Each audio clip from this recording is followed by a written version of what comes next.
அடுத்ததா யாருன்னா நம்ம கட்சியால பத்தி தான் சொல்ல போறேன். நம்ம கட்சி ஆளு கட்சி ஆரம்பிச்சிட்டியா நீ? ஏய் நம்ம கட்சினா ஆங்கர் கட்சி சொன்னையா? நம்மளுக்கு எங்க கட்சி வைக்கறாங்க? ஓகே டிபார்ட்மென்ட் ஆரம்பிக்காத அப்புறம் நம்மள அப்புறம் எங்கயா கொண்டு போய் விட்டுருவாங்க டிபார்ட்மென்ட். உனக்கு அந்த ஆசைலாம் வேற இருக்கா? இதுக்கும் எனக்கு எந்த சம்மந்தமும் இல்ல. திருப்பி திருப்பி நான் இந்த வார்த்தையை உன் கூட பேசுறதுனால நான் எங்கடா பிரச்சனைல மாட்டிக்க போறேன் இந்த வார்த்தையை பதிவு பண்ண வேண்டியதா இருக்கு. இப்போ நான் வந்து அதெல்லாம் இல்ல நம்ம ஆங்கர் டிபார்ட்மெண்ட் ஆளான சிவகார்த்திகேயன் அண்ணாவை பத்தி நான் சொல்ல போறேன். என்ன அப்படின்னா நம்ம சிவகார்த்திகேயன் அடுத்தபடியா யார் கூட சேர்ந்து டைரக்ஷன்ல யார் கூட இணைய போறாரு பார்த்தா சுந்தர் சி கூடயா. வாவ் சூப்பரா.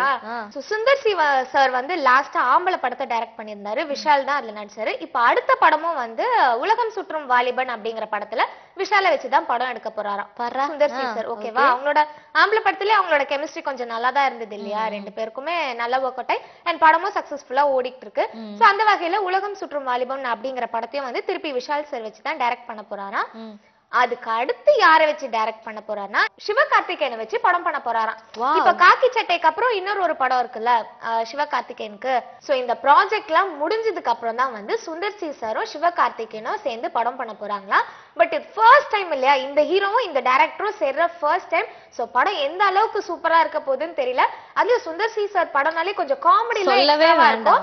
அண்ட் சிவகார்த்திகேயனோட காமெடி சென்ஸை பத்தி நம்ம எல்லாருக்குமே நல்லாவே தெரியும். அதாவது டைமிங் காமெடி. அதேதான். இந்த படம் வந்து நிஜமாவே சூப்பரா இருக்கும். சிவகார்த்திகேயன் ஃபேன்ஸ்க்குலாம் ஒரு ட்ரீட்டா இருக்கும்னு நினைக்கிறேன். நானுமே ரொம்ப அவைட்டடா இருக்கேன் இந்த படம்.